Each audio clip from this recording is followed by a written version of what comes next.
it up on my blogs, so Okay, that was great. all there-ish. You didn't catch everything, like very fast. But it was fine, but there could have been lots of harder things. There's some good questions at the end, but nothing too crazy. And there's technical problems, one was good, and the was Sorry, I missed it. We have the no worries. but I know that they're all there. Yeah, and sometimes they're, if you're lucky, maybe one version there than the live blog is, but they sent what they need. No, you did a great job. And it's,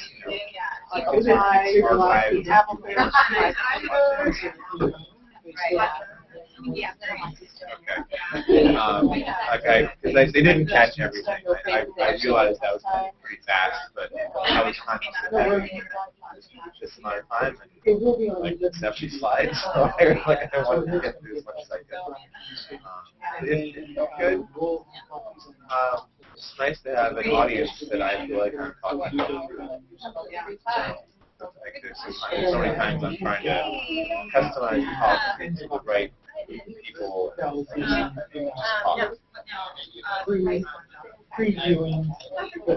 think there are a lot of people there who didn't necessarily know everything at all, but those potentials, like, able to connect. Yeah. Yeah, that's fun. Yes, she's doing dinner, and I'll catch the train at 11. Really? I spent so much fun. Yeah. Like if you add up like oh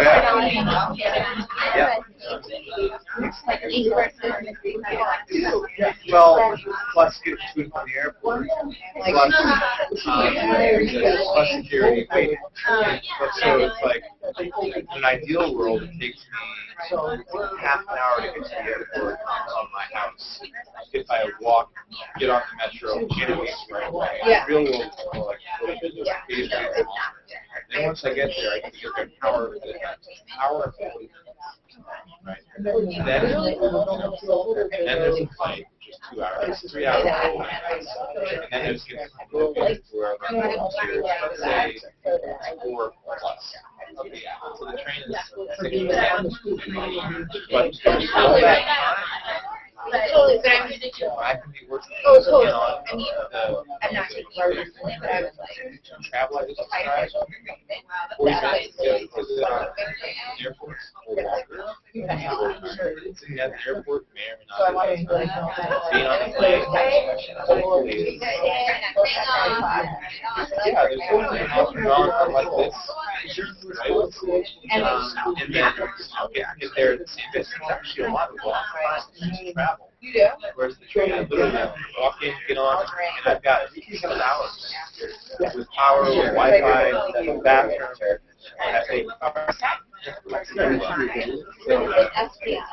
I've got to think about it. I like it. But you're right. I think it was the safe. I don't take the train to how about that? I took the train back from Colorado back to Dallas. Going through the Okay. We're going through a little technical thing, but I want to start on time. All like, come in, sit down, let's start. What's your class? I don't have much of a voice. You got to cooperate. Maria, come on, let's go. All right, so welcome back. Happy post-spring break. I went to South by Southwest where I lost my voice. It was just so much fun. It was amazing. Endless barbecue, endless music, endless interactive festival by itself has thousands of parallel tracks. I see some nods. Yeah. But yeah, Khalil. What was the best barbecue you ate? Oh, no question. There's this place called Franklin's. That was the best. And I'm a vegetarian. It's just you can't do it. You have actually vegetarian people. So I had the sub. But I usually don't eat any meat. And this was so delicious. Yeah. Did you find out one of the homeless hotspots? I know that. Evidently not. I did not. I thought it was in pretty bad taste, actually. I did not see them. Princess was there. I saw them, but I didn't put two and two together. I didn't realize They worked. Yeah. Did you use them? I wanted to see if it worked actually, but yes, they worked. I just was and continue to be upset by the semantic choice. It's one thing to say I have a hotspot, another to say I am one. That was the key difference. And I'm using this human being as a hotspot. Seems wrong. See what else happened. There was a lot of open government action at South by Southwest. Big report from the people involved in the Open Government Partnership. Remember, Christine showed us that beautiful video. Well, they're going beyond the video and having another meeting in April. 45 countries now joined up. So again, these are very base level principles for open government, but this is competition going on among governments to show off what they're up to in transparency efforts. And they've all agreed to be subject to some kind of audit by their civil society participants in the country. So that's exciting. Big presence of cities also at South by Southwest. So many people that you already know, John Tolba and Nigel and Chris, were there talking about what they're up to in the cities, a lot of energy there. Francisco spoke about our transparency project. That's true. Oh, this is Alex Howard. You know that. He's our journalist. He's here now in person. Another update is that our very own Kate Gutierrez has published with the World Bank a report on Tunisia, which is really not only glossy, but extremely well done about the transition between revolutions and institutions and the role that technology plays in Tunisia for many different members of society. So I happen to have a really glossy copy, but Kate will, I'm sure, send you a PDF if you want one. So that's another update. It's a big project of hers, and she's not here to talk about it, so I thought I would talk about it. Good, you can write about this. That'd be good. So, Alex, is that how you're pitching that? Yes, that would be good. Alex was at Berkman with me at lunchtime and gave a wide-ranging talk about open government. He's not going to reprise all of that. That's all available by webcast if you're curious. I've asked him in the second hour, after we get through all of our talk about the prototypes, to talk to us about key themes in open government we're seeing right now around the world, but mostly to just answer questions about things you're curious about, things you'd like to follow up on with him. And of course, our very special guest here, Jason, not a guest, our partner in this class, is back to give us feedback on the prototypes and activities that might help us. So, where's the guitar? She's coming. Okay. All right. Now, to really, break things up, I do want to start with the 3 prototypes. So that's where we are. But I want to start with group 5 instead of always going 1, 2, 3, 4. That's shocking. That really just. Okay. So we're going to start with this. So group 5, you are up. Talk to us about your 3 prototypes. Caroline, Helena. So I'll talk to this. Well, I think we'll each talk to individual ones. So this is something that we were.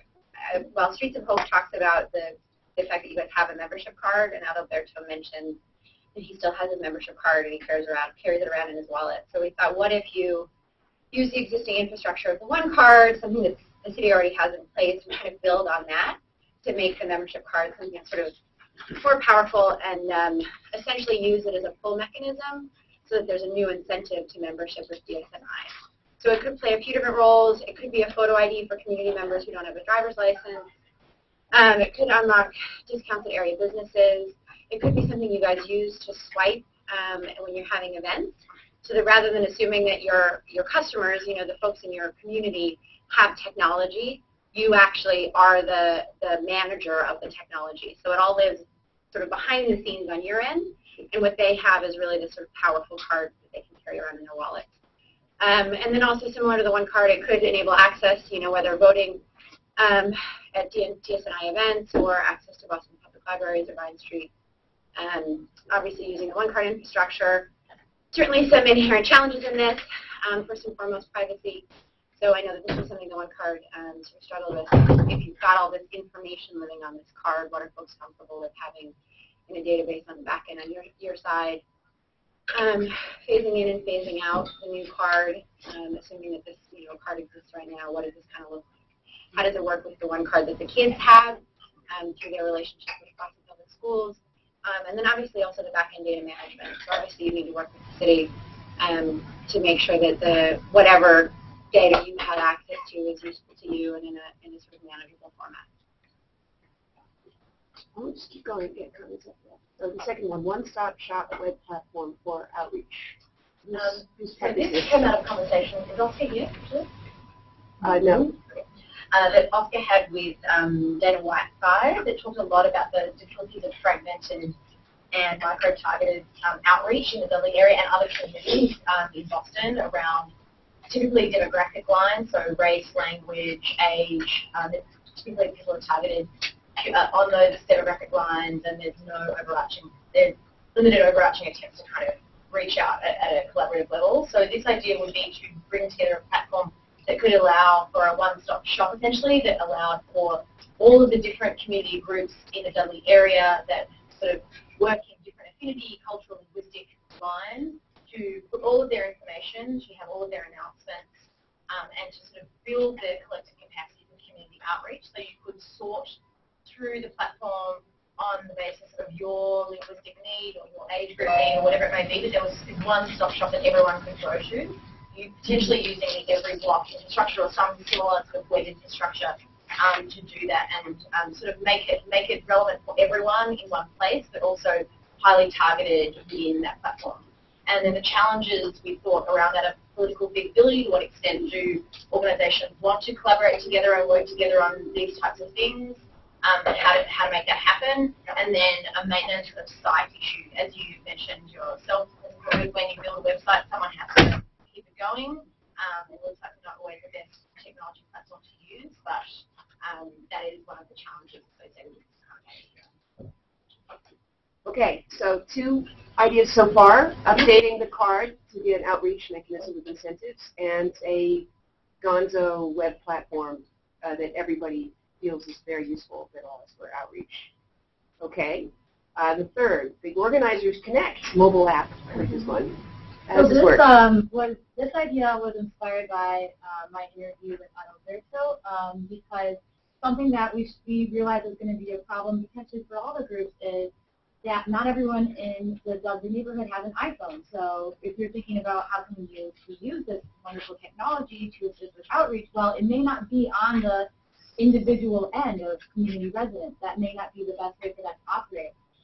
So after speaking with Adalberto, I started thinking very seriously about somebody like him as an archetype and how he might be able to use technology to make his life easier and make his work better.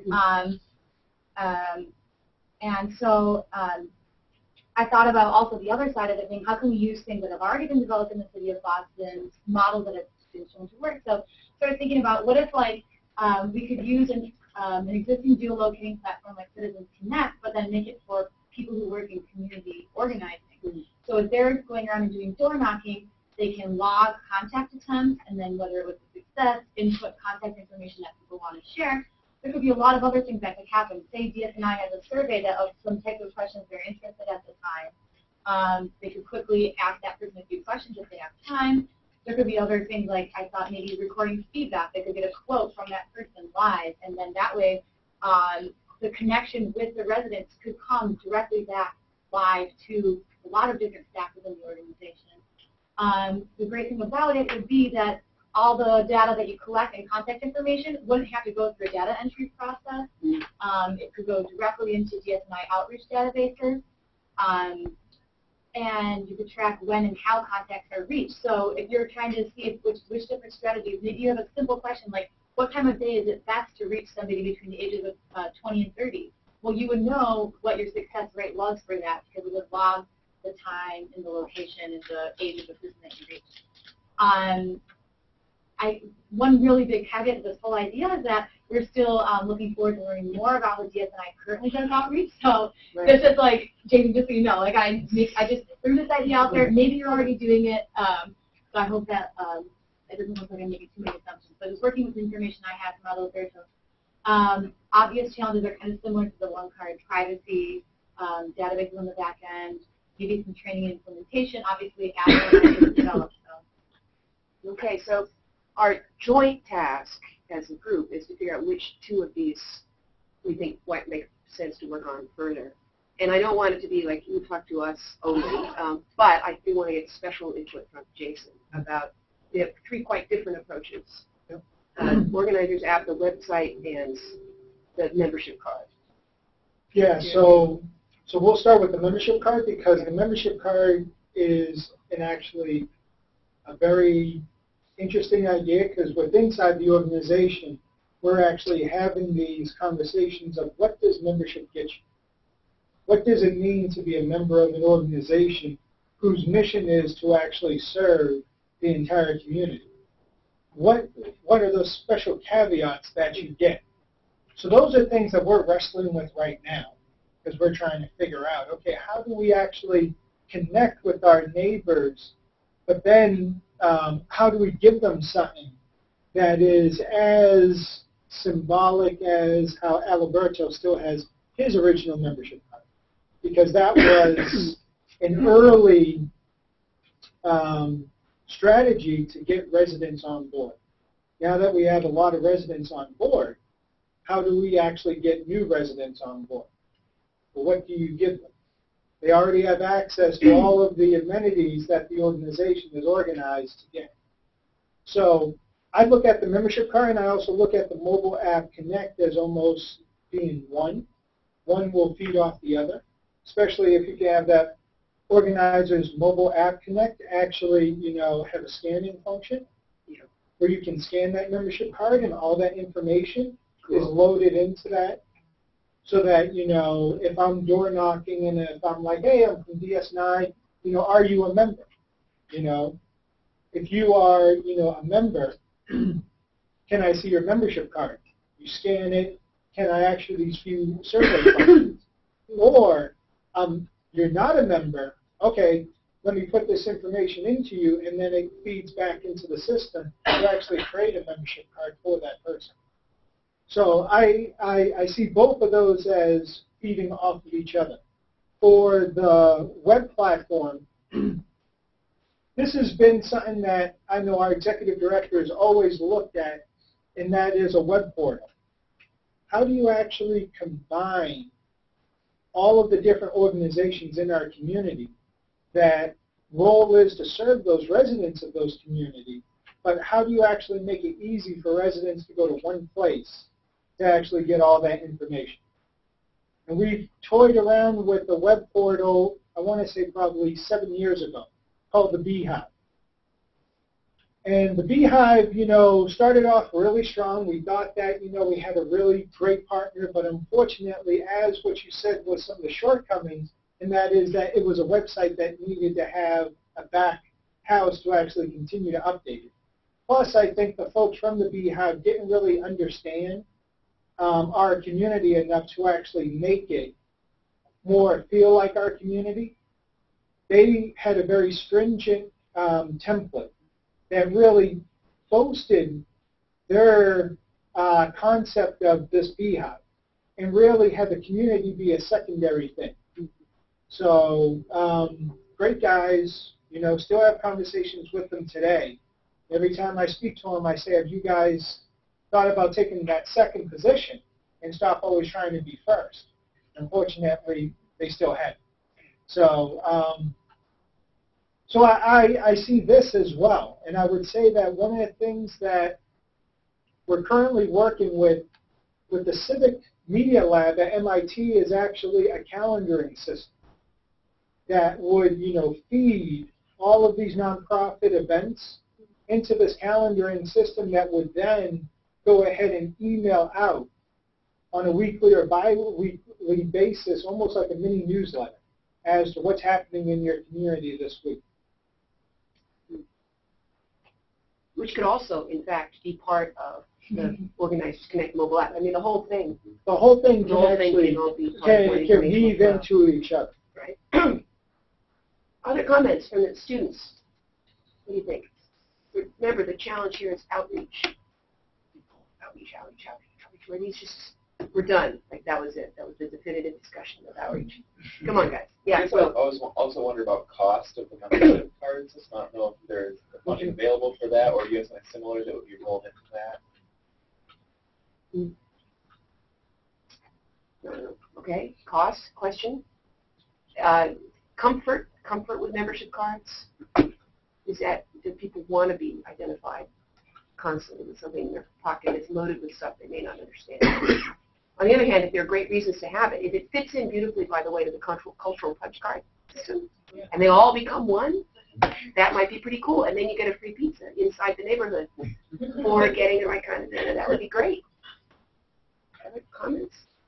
What? Yeah, Mila? I guess like right along those lines, I would be nervous if someone came to my door, even like a community member recognizing, so like, oh, can I scan this card that has all this information? Like that to me seems like a very obvious, like, I don't know. I feel like once you're already interacting with a community member, don't you just want to talk to them? Like, why at that point use technology? You're already at the door scanning the card. I guess that's a question for you.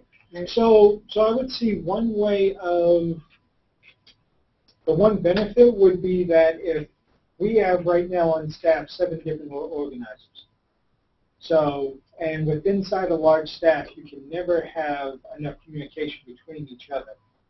So if I'm an organizer and if I'm coming to your door, but if you've already had conversations with Nigel about a certain issue, that information can actually be, I would assume, uploaded onto a central database so that if I'm speaking to you, and then if, I'm looking at this information, I can actually key into, oh, I know that you've spoken to Nigel, and, I'm not here to answer that question that you have with Nigel, but this is what I'm here for.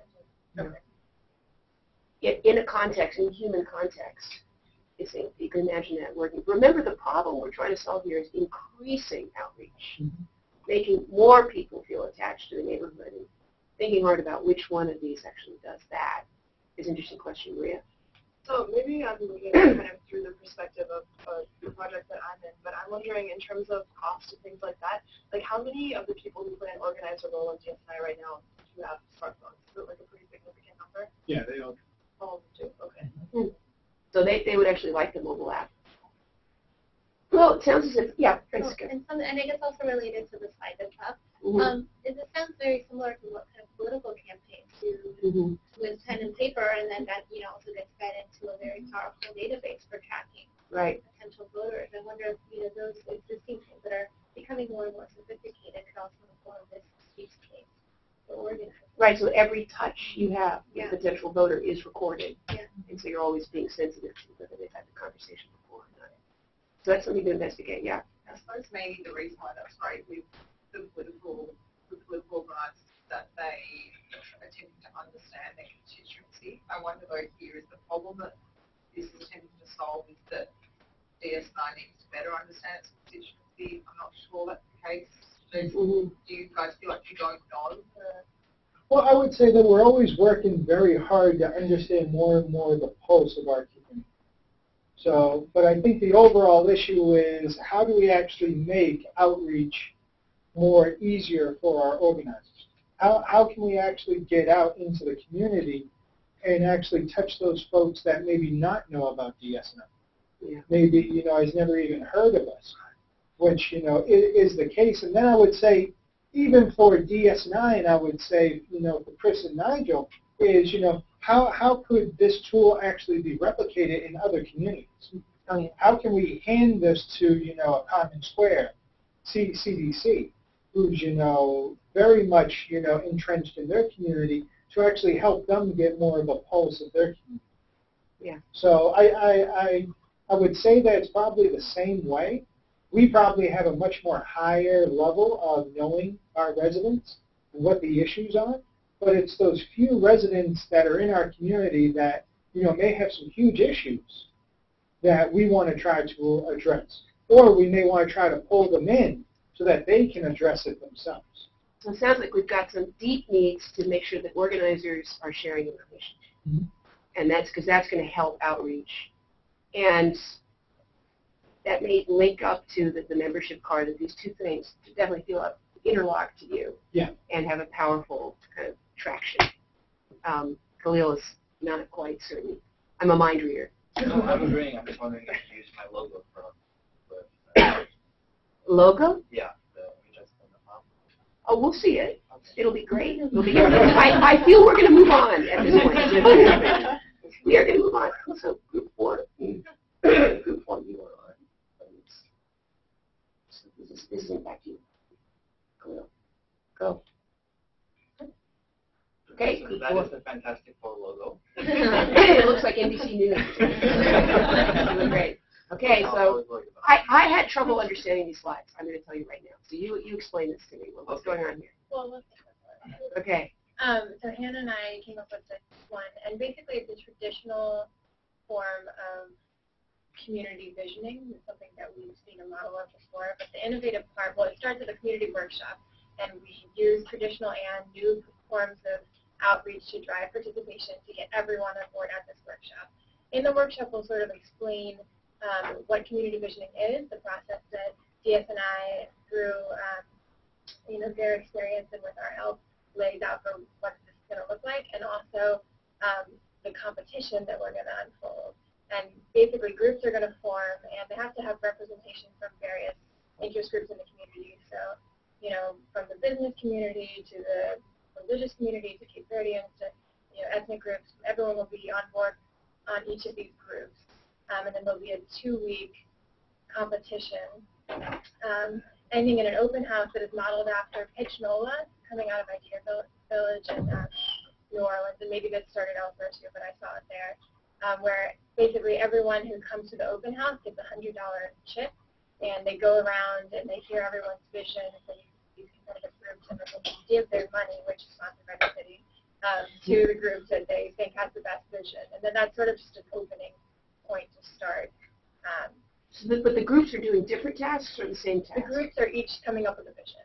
Oh, okay, a complete vision. Yeah. So we're helping, or the way that we read our assignment was to help with a lasting, reusable community visioning process. Right. So that's what we would be working with you, Jason, and DS and I, to figure out an efficient way. And we put an example of a few things to think about, like needs assessment, issue prioritization. And so the workshop would be to help involved community members sort of like streamline the process as much as we could help do that, just the process part. But then the vision, the actual vision, comes out of the community itself, usually. Okay, it's easier to put your chips down. Yeah, and I don't know, we could do points, or we could, this was based on this other thing that we thought. We really liked the idea of creating buy-in for community members, and thought it would be really cool if you could sort of put money or points or something towards your vision for your own community. It's like you're really invested in your helping to make sure that happens. Yeah, to build upon that, the meeting we had with Whiteside said that adding DS&I to whatever we do adds instant credibility. So having to go through DS&I is like credibility. Yeah, we imagined the open house and the community workshop like the open house that we went to with all different kinds of people, and hopefully hosted by DS&I, just like a very friendly community based. Okay. Terrific. So that's the first one. Let's go through them all before we do it all. Here's my idea. Okay. Go. This comes out of the meeting I had with Whiteside that Oscar was a part of. And so similar thing to what I think Oscar was trying to do with the outreach is what I'm trying to do here. So Dana talked about the fact that there is a tech gap between the elderly citizens who are very involved in the community and have been there for a period of time, and the younger generation that is very much involved in technology, but also very transient.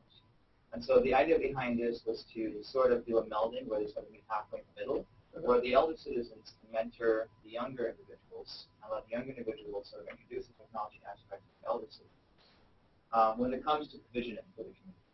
And so we would begin to have the senior individuals sort of move towards the technology platform where we can begin to get different content. Because one of the points that Dana talked about was the fact that they are still advertising in foreign language newspapers to reach out to audiences. They're still sending faxes. They're getting emails about that. And if we're trying to use our entire technological platform, it might be best to also bring some of the voices that we haven't heard to the table. And so then the middle and high school students would then try and use that technology to enact the vision that they would sort of jointly work together. And then the gain is that they both begin to appreciate, one side appreciates the history and respect back and the other side is seems the technology aspect and how things like that.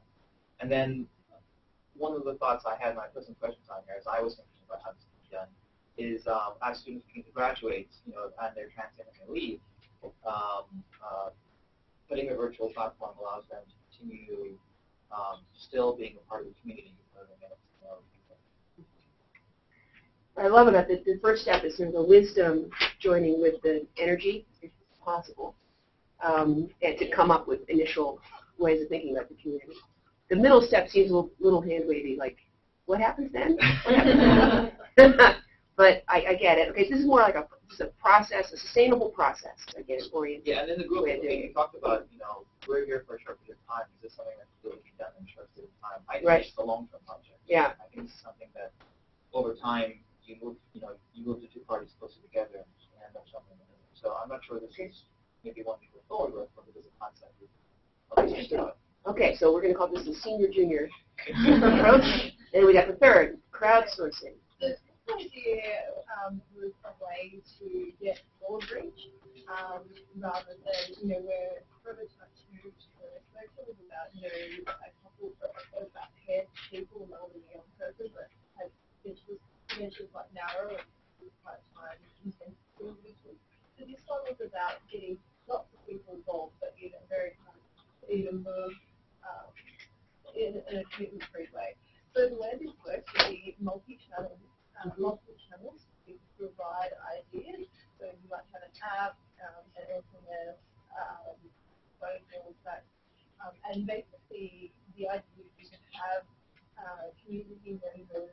We kind of imagine putting off these kind of platforms, which is GPS enabled, and having citizens being able to say, in this space, this would be my vision for this space, and then asking them to code it by whether it was related to health or education, and just having some sort of classes of what their comments relate to. And then what we thought we could do is that is generate a map which can which can map.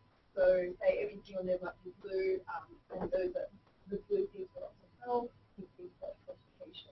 And basically plotting out in the WD is range by visual, spatial, way, and kind of sort of that this would then be able to form the basis for some of the committees and what development discussions that might happen around developing strategies. So this is very much kind of an early stage position. It's about getting lots of ideas from a lot of people, but the challenge will be how to actually close the big back to the community once they've given all these ideas. Right. They create some over to actually send sources with these ideas, completely ignore them, they go into a black box.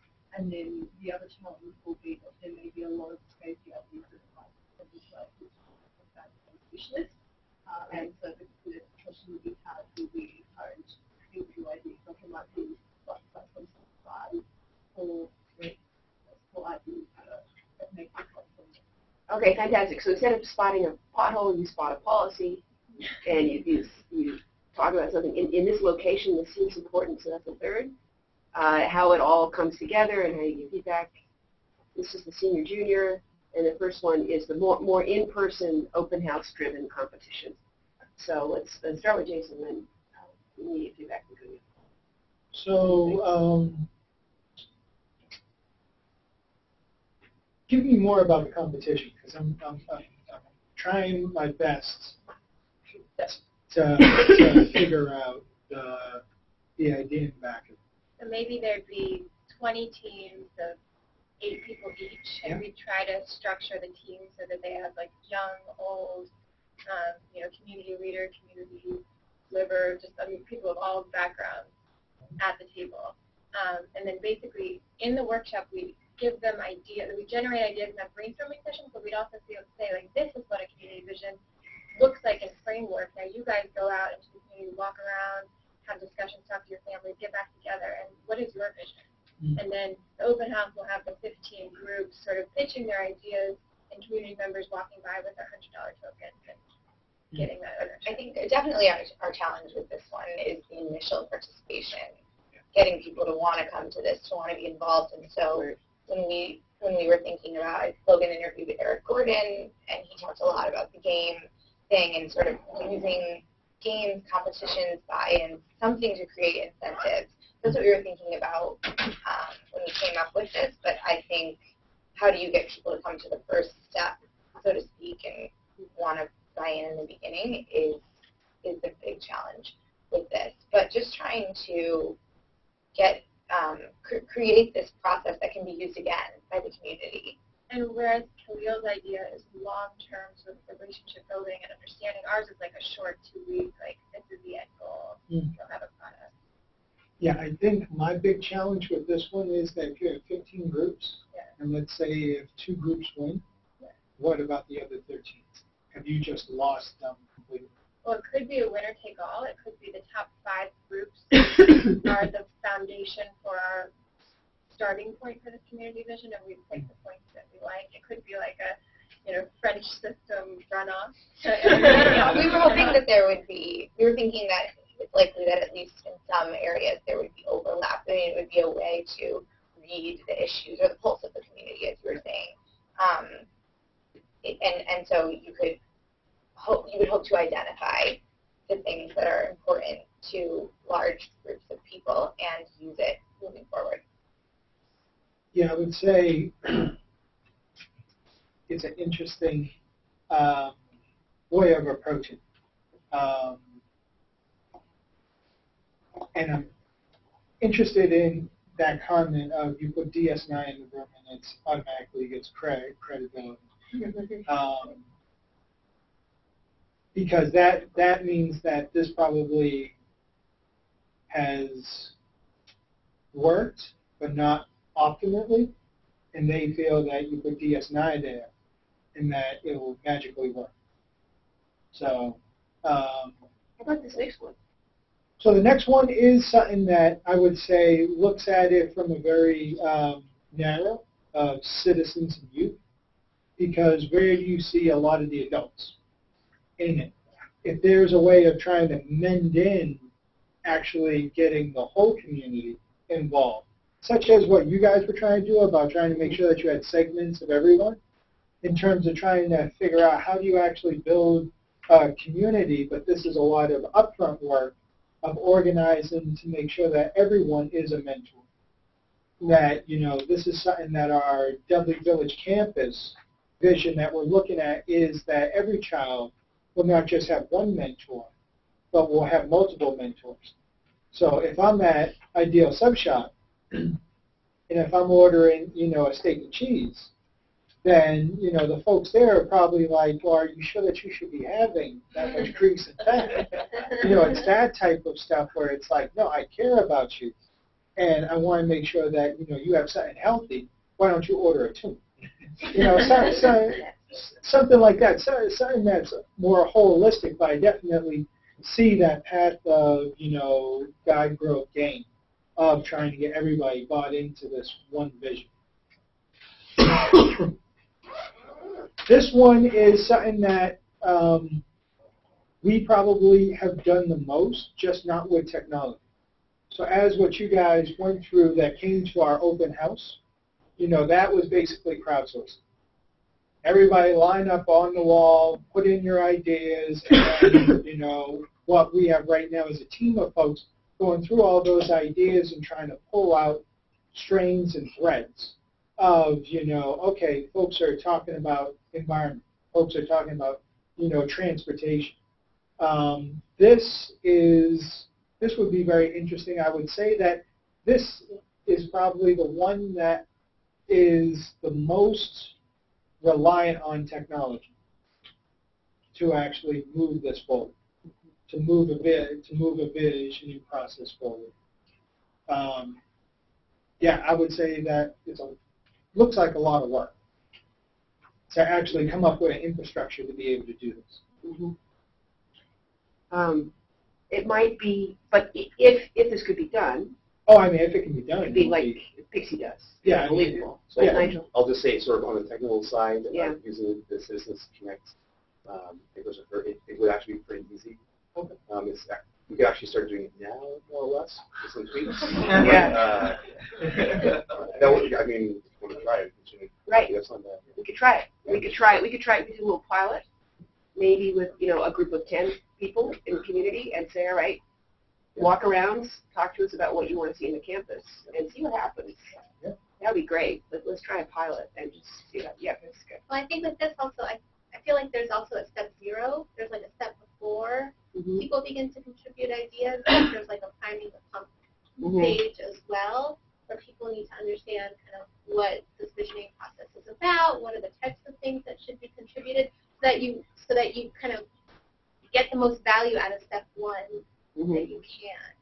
And that might be that kind of workshop step that was part of the competition. But maybe starting with that workshop with our pilot population, talking to them about things, this is the idea tonight, charge, things that would be relevant and important to the visioning process, both physical and virtual ideas, and then giving them a list of some ideas and saying, we're not limiting you, just these are the kinds of ideas, and then sending them out with the app and seeing what happens. Like, understanding, getting people to understand the village concept. Because there's a lot of work that's already been done, right? So you're not starting from 0. True. So you need prior stuff, I think. So. Okay, a lot of positive things. Yeah. Well, I was just going to say, if the app links and connect how you can see other people's reports, I Very think that useful. would do a lot in planning the pump and understanding, and so maybe we could get, 10 PSNI individuals to go ahead and kind of create a bunch of examples that people can look at when they Great. get the app. That's like the possum story. Exactly. Right. Yeah. Barb? I remember a couple weeks ago when we were talking about Disney Connect the first time, you mentioned that there weren't many residents in Dudley using it, and so we have to think really critically before we go forward with this kind of idea about how you would encourage residents to start using this new version. Right. Because this is like a step 2 of something you're not even doing step 1 of. Right. Right. Yeah, John. Just to throw in an additional thought that we had, I guess, as this group, as we were talking about this thread here, is that in addition to just mapping sort of different individuals, different visions around planning and community vision, was also collecting sort of information based on who those individuals were. So, for example, one of the things that came out of one of the words I maybe was that different groups can have different interests based on say ethnic climate. So, if you're able to map those out, both not only along geography of the neighborhood, but also on demographics of its age, etc. You can actually see whether there are differences between, say, different ethnic groups and whether it's actual perception of differences versus maybe there are actually a lot of common interests and common vision. It's interesting and be able to bring groups together or talk about these things. Okay, terrific. So looks like the competition might be too hard, but these next two, there's a lot of energy here around the next two and ways that we could combine them and maybe do a pilot. And so for next week, working forward on making everybody a mentor is a very important insight here. There's some way we could do that as a sustainable process or suggested. Yes? Yeah. So a thought I had actually is related to what Shao was just saying. I think I really love the idea of involving voices that are not already heard, because the people that are involved are already involved, obviously. But I feel like maybe to offer like a different way of looking at this, to approach this, is there's certain assumptions that we might be making about what kind of interest each age group has. And having done mentorship programs and read mentorship programs, I know how hard it is to get like buy-in from both parties to really make something of it.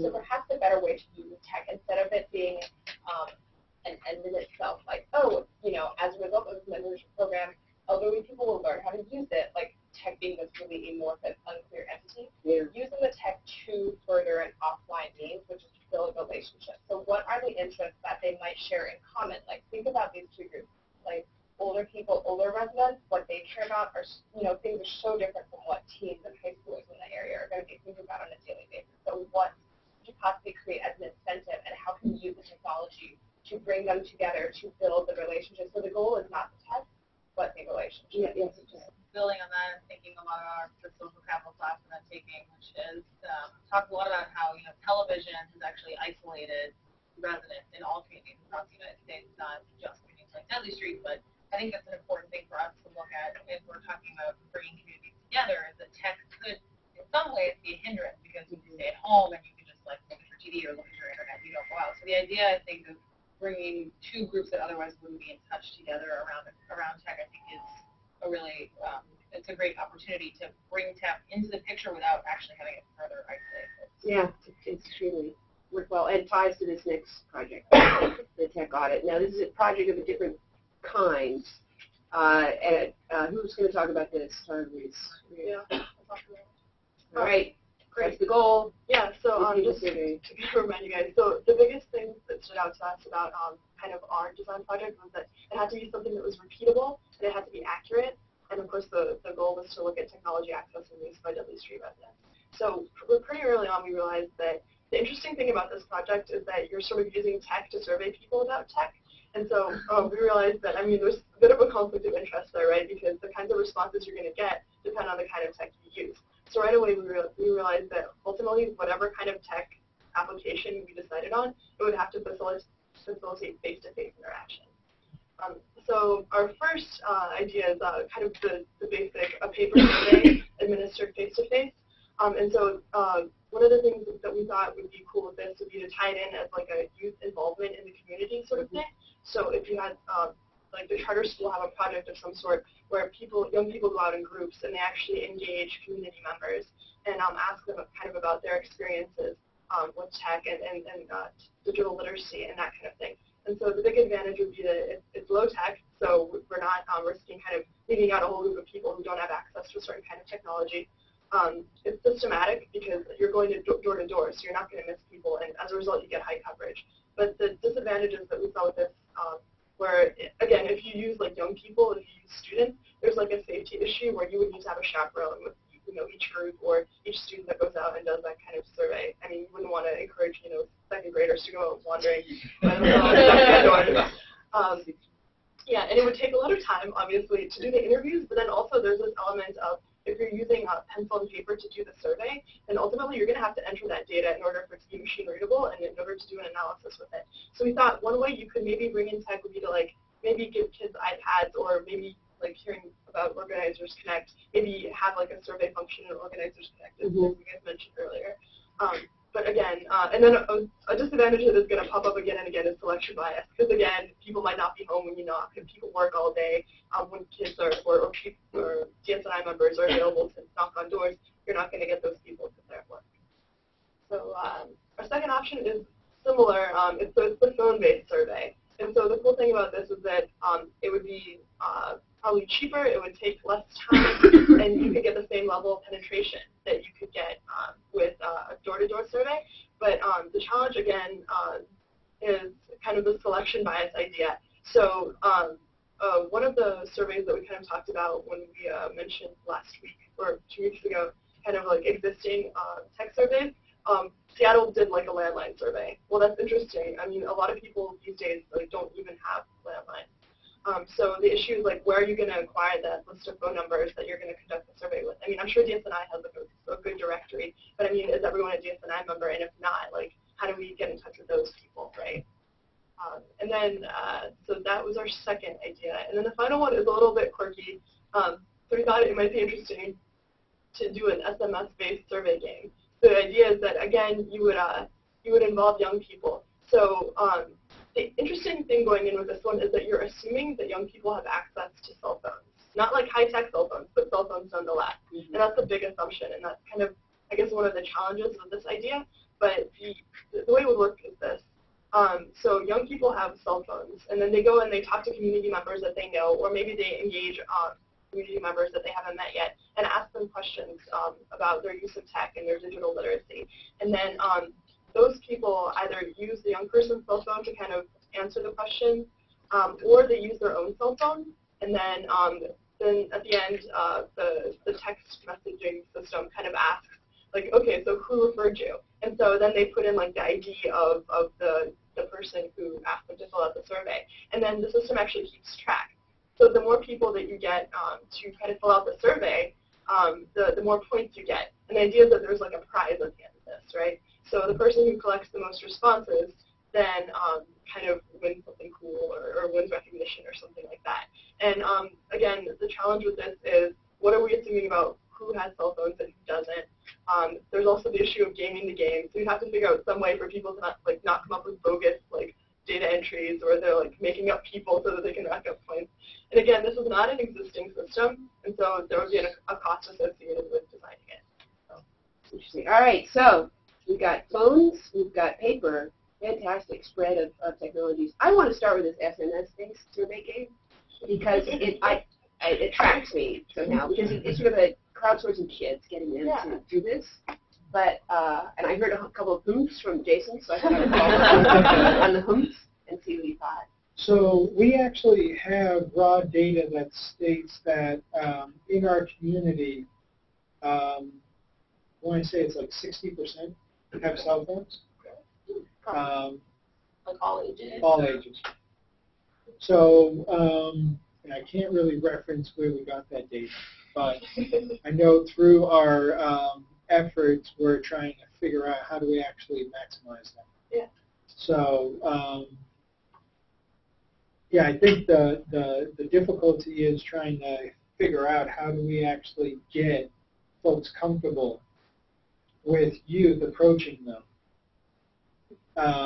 from adults to youth, because you still have that stigma inside of our community that all of our youth are really bad. So that's a bigger, so that's even a bigger challenge than safety. It's almost like, youth comes up to me and says, hey, can I ask you a few questions to an adult? That adult's going to look at them pretty weird and figure out, okay. Can we overcome that? Yeah, I mean, if you can change the media, if you can change a bunch of other stuff. That you ran as part of some kind of a campaign, right? So that there was flyers around the neighborhood talking about that this program, whatever it's called, Kids Connect, right? And then Right. So people are seeing this, different languages, so that it's part of the. Oh, I remember this program. What is this Kids Connect? It was where your big poster board like a sandwich. Right. So you just look less terrifying. And so maybe the kids have to go through a training where they get sandwich boards or a T-shirt. So there's a sense of credentialization, and so that people, part of the thing is if you see this T-shirt, answer this kid's question. Right. Now I want to bring Khalil in. Yeah. So I'm pretty much the same thing, but we had to do a public health study at my last job, and what we did is we got them those masks that security people wear. Yeah. Instead of bright orange, it had it would be black with the DSNI white text. And so it meant that if someone was approaching them, it had DSNI on it, and that meant it was for a DSNI purpose. So one way to get the doors to be answered is to have the DSNI. And there was a lot of training involved, and when to wear the vest, when not to wear the vest, all that sort of stuff. Yeah. That's not a bad way to solve that problem. Okay. Yeah. Just add, one of the things we started talking about in our group was bus ridership, which, given that the community itself doesn't have any, MBTA stops sort of within our T stops within the immediate triangle. And I was curious if you'd ever done survey intercept at bus stops, when you kind of have a captive audience of folks with nothing to do, and you've got shelter from the weather, and whether, wearing a vest and sort of standing at a bus stop and having an engaged audience that just kind of waiting. And then you can sort of structure it around whatever time of day to capture folks who work during the day or capture folks who work at night to get an audience of people that may not answer the door. Yeah. Yeah, no, we've never thought of that. The primary outreach that we've done over the years is through our civic engagement work. And then we go to the class, like, we go to the business nodes, we go to, the stop and shop to try to get folks to register to vote. So I would assume that this new,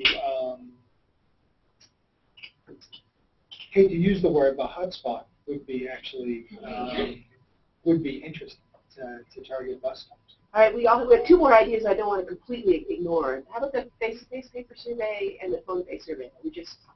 So the phone-based survey this is something that we've struggled with that, within a year, we've seen that folks change their phone numbers 3 times. So even our list is hard to keep up with. And sometimes what we do is at the beginning of the year, we ask the city for their residential list, and we buy that residential list, and then we start from there, and we try our best to, outreach to folks that way, hoping that because the city does their annual survey, their resident listing survey, that they'll have better numbers than we do. But, sometimes that's the case, sometimes it's not. The paper survey is something that we've done over the years that has been very successful. The downside is that it's huge man hours Yeah. to actually cover all that ground. Yeah. It might be something that we probably would want to probably embed in other topic areas that we want to, do. So, you could say that, could this be a part of, 2 or 3 questions of a 10-question survey that also may take into account vision? Hey, do you know what our community vision is, yes or no? Would you be interested in coming to learn about our community vision, yes or no? Stuff like that where, we're maximizing, since we have folks face-to-face, how we actually do that. But it will be a lot of man hours. Right. All right, so on this one, I'm feeling the SMS, since it gets some energy, plus some face-to-face organizers connection to it. Organizers connect connection. Right. We only have a few words in English, so I just have what's that? Also the letter, right. I was just about to link to that. So they did draft a letter that could be sent to the carriers. So I'll send around the link to that, and terrific. So thank you for doing that. And that may be where this data came from about the 60% cell phone penetration. That the carriers, Comcast knows, these guys, they know who's using what, so we can send them. So thank you for that. The punch card. Let me just go to this, and let's do it. Okay, so who's talking about this? Switch up. Well, the colors are really off color. Women group is blue, not green. Okay. Anyway, so our 3 suggestions are kind of modular in that there are ways that any of them could sort of combine with any other ones of them, I guess. This first one is the lowest tech one. This is like a card in your wallet. You show in places and you get discounts, and it would be associated with a website and a physical brochure that would be written on there also, and that would have a list of places that you could get discounts. This would involve developing partnerships with these places. So like on this ones that I chose, like some of these things are free on this image, and some of them are not. The ones that are free would also ideally be on the website as not obviously something you get discounts, but just as another way of reaching out and saying like, hey, did you know there's a street performers festival in Quincy Market every year? That's the bottom one. Or like, these are awesome murals throughout Boston and in Dudley. Or like, you can get cheap tickets for X, Y, and Z. We didn't know exactly who DSI wanted the target audience of the punch card to be. We focused on middle school through young adult, which, so like 13, which is the age that you can start using social media through like 25, 26, with the idea that it would go, you could sort of build up on this. So, okay, this involves the one card. Who's talking about this one? Sure, I can figure out to it. So the second idea is sort of building on what I've already talked about in terms of the one right. membership card. And so it would also be sort of adding something onto the first idea. So you still have these partner organizations who either would have some sort of selection facility or maybe a reverse QR code system where if someone comes to an event or comes to some attraction, they can scan the business card so that they get there, and that accrues points for reward over time. We thought it might be interesting to have particular extra rewards for interactive activities. So if you go to an improv class, you get more points for going to like look at a piece of your actual maybe in the kind of networking kind of work that we thought would be a positive goal for the cultural future program. The third idea is the Facebook check-in. Yeah, sure. So this is a more, I guess, high-tech or the social media-enabled version of what we've talked about with the first 2 concepts. And this would be more after the fact. So you go to one of these things and then you check in, either via a mobile Facebook app or afterwards, like at a library or something, log into Facebook and check in. So ideally, you would collect them all, and then you would get some kind of discount or something after you had attended all these things. The nice thing about using the Facebook application, you can design yourself and layer on top of check-in functionality there rather than the Foursquare or something, is if there was some kind of monetary benefit to going to all these places, then it was a concern that people would just go through and check into everything. you could have, museums or whoever, maybe a code, maybe you enter the code within the Facebook app to allow you to check in for that particular location. Another thing that is nice about this, we talked about building a map, so that one of the things we were concerned about, it's the next slide. I guess this is how they combine. One of the things we were concerned about in the reverse QR is it requires someone to be at the location with, the great thing about it is it doesn't have to be like a dedicated technology, they just scan on their smartphone, but it requires someone to be there. We want people to see, tour Boston, sometimes you complete the Freedom Trail, or do something, you should be able to get points for that, even if you didn't see anyone. So this allows, or if you discover something really cool, so this would allow you to pin it and say oh, we think this is really cool, it could be through the Facebook app or through something else. And it would be a way of reporting things that you discover, and also reporting things that you discover and things that you complete in a way that just. So somebody told me a story over spring break about a reading program when he was a kid, which was a circle card, and you get a little chunk in the card every time you read a book, and then you take the whole card and get a free pizza. And it was so great that it was a circular card. It's we loved that. So these can be relatively simple incentives to make people, or to encourage people to do things. But let's just review the bidding here. We've got the very low tech. You got a card.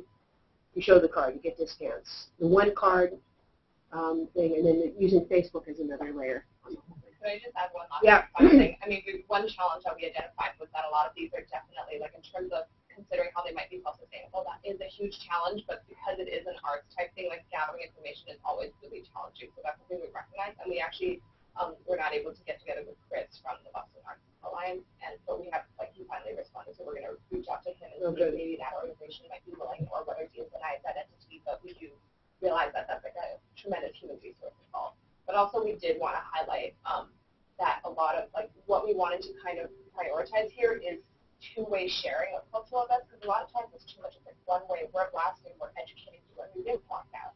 And one type of cultural event. Exactly, especially considering we don't know yet what people in the community consider important culturally, or what they like in terms of how they think of arts, what they know about arts, what they produce, and that kind of thing. So we want it to be two-way, and Leora had a great example about these two local dance troupes. One was an Irish step dancing group, and another was a hip hop group, and they're both around the same age, teenagers, and they each performed their own dance form, and then afterwards they switched and taught each other the dance form. So that was kind of what inspired this idea to do an exchange and to prioritize that by giving them more reward points. So Jason, first, and then we'll go in. So I definitely see the dilemma of data and how do you actually extract data so that you can analyze it, so that you can figure out, where are folks going, are there patterns. The age range is actually very interesting because I think we would probably look at a much younger age range from how do you actually get folks that, are 1 or 2 or 3 starting to understand about culture. And that you don't actually need a lot of this technology, but this technology would be good for maybe their parents. And that there's incentives for their parents to continue to make sure that you can do this. So I would say that that's a common thread throughout all 3 of these, is, how do you actually extract data so that you can actually analyze it, so that you know that if there's not a lot of Cape Verdean, cultural events that are within inside the system, then maybe there's an organizing effort to get more in there. So just to clarify then, in your vision, is it to get young people interested in their own culture or any kind of culture? Any type of culture, but first understand their own culture, and then what's the world? Right. When I have a 4-year-old, and the sense of her understanding her own culture is very important. Yeah. And she's asking all these questions of what's our background, why are we this, why are we that, which is great. But then there's the sense of self at that early age, and then what's out there. Because when you go into our regular Boston public school system or into the school system in general, they actually talk about different cultures in a much different way. than if you were to actually go through some of these cultural activities that you would actually understand things differently. So it's almost like you're prepping these younger ones to go into the system to understand that it's not just because it's in a book. You know, there's maybe something that you feel like is, you know, it's like a continuation of stuff that's like education that's already going on though in homes, or do you feel like there's additional whatever might be necessary outside of? Well, I would say that this is a huge resource to prompt that.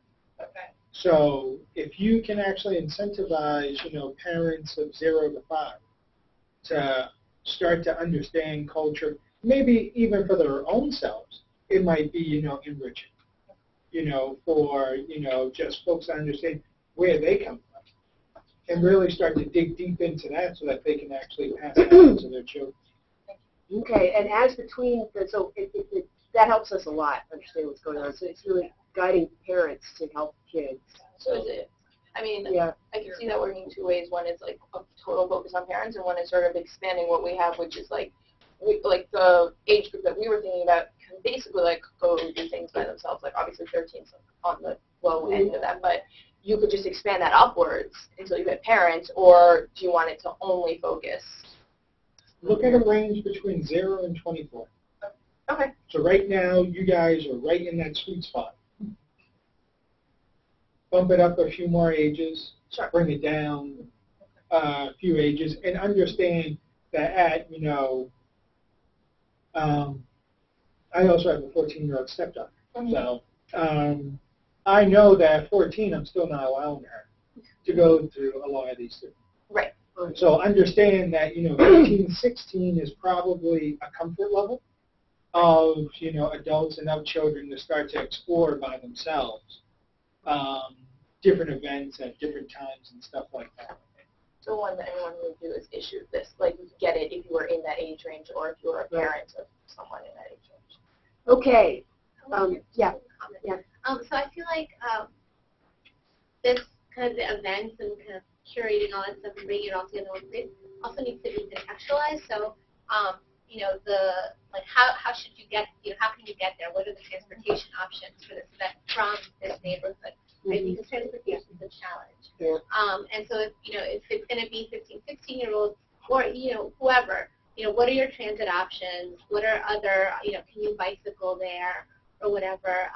How much it costs is really important. So I'm always looking for free stuff to do with my 3-year-old because, you know, because going to the aquarium is like $30, going to the museum is super expensive. Like all the traditional cultural things that like are the first things that come to mind are super expensive. And you don't necessarily want to pay, you know, $20 for a 3-year-old. If you want to expose them, how much are they going to That was one of the first things we decided to look into it, to see what actually is free out there Right. with the traditional institutions, like cultural institutions we could think of, and it's just not collected anymore. It's really difficult to find because I'm always trying to find it. Also, kind of what the appropriate age is of the event, that's also difficult information to find. So there's all these cultural institutions that do have free, they have like community days. And so it's like, okay, having, you know, collate all the information. What are all the community days of all the cultural institutions in Boston? What are, you know, what's the appropriate age? How do you get there? I think that kind of to contextualize the event itself and the connection. So it looks like you're going to need a graphical network screen involved in this somewhere. It's going to allow you to see context. So there's this website called, I was just looking for it, but it seems to be down. It's called My Secret Boston. And they kind of do this with like music and food, and they also have like a kids family page that begins to do some of this, but to be able to kind of focus how this one community relates to all these like citywide resources and also community resources, I think would be important. Okay, this has been fascinating. I think at this point we are going to do the 2 short innovation presentations and then move right into Alex, unless you'd rather take a break at this point. You haven't done yours yet? Oh, sorry. Here we go. Charter school. I ran out of numbers. I thought we were done. I apologize. All right, charter school. Here we go. Who wants to talk first? So the first idea comes out of the conversation that we had with Deb Socia, and a lot of, and I think it really is on the idea that this is a new school, and there's an opportunity to make an impression with the community. And a lot of our ideas have been about asking concept from the community, and this was to flip it into offer something. To recognize charter schools are valuable public spaces for people to congregate, and the Salvation Army example really drives home how valuable that is. So obviously there's a website, but the basic premise is to make spaces in schools available to community members who qualify, set up a screen for what counts as a qualified organization. But in our conversation with Deb, she was the founding charter school, she just kept on going to getting people in the door. There's a different level of engagement, whether you're a parent or you're a community member. You walk in the door of the school, you're so much more engaged and feel responsible. So it's good for the community, it's good for the school, and it's a great kind of hand out to the community as you have to so just, whatever the website ends up looking like.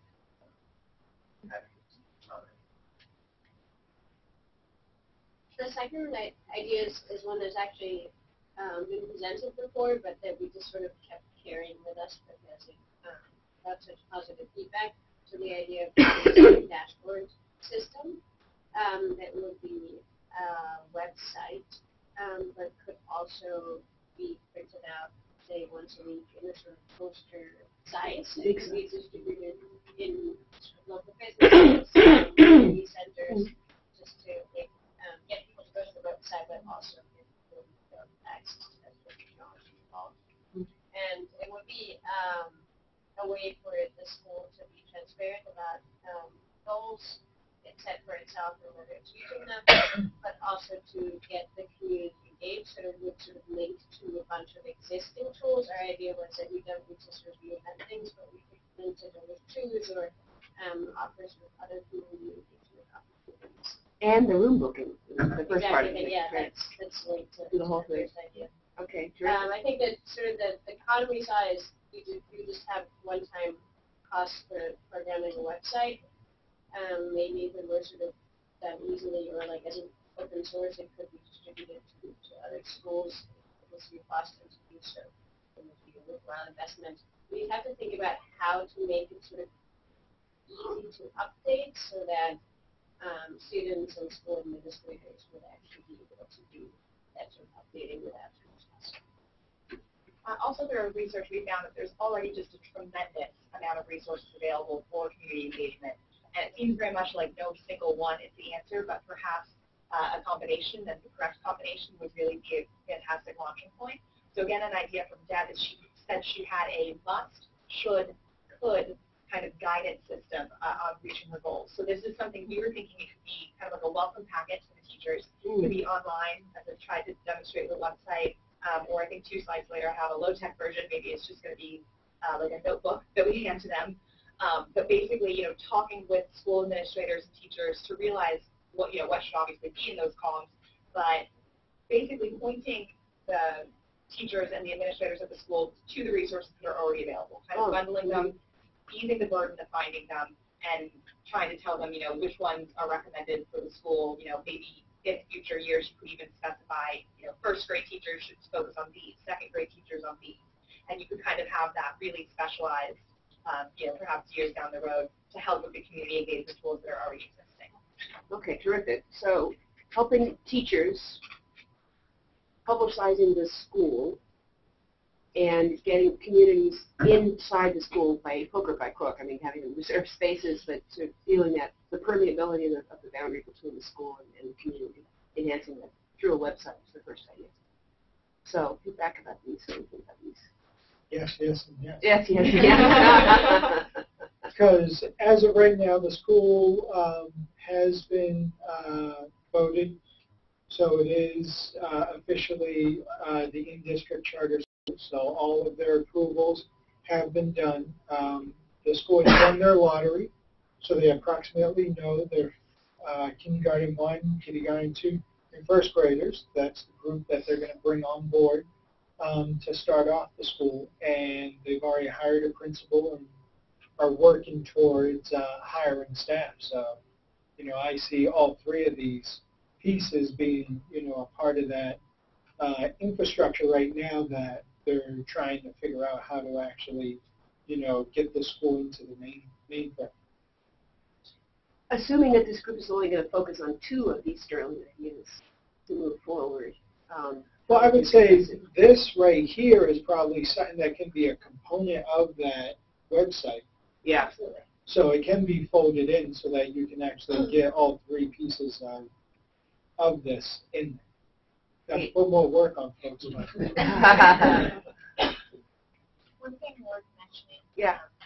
In addition to having the ability for people to use the rooms, I know we heard feedback. I don't remember if it was from Andrew Bott at Orchard Gardens, but from principals about also just wanting to know what's happening in their school. Yeah. Because so many things could be happening or they wouldn't know what's happening. Yeah. And so while it would be useful for the community, it would actually be useful for the school community too, so that they know who's there and why. That's really interesting.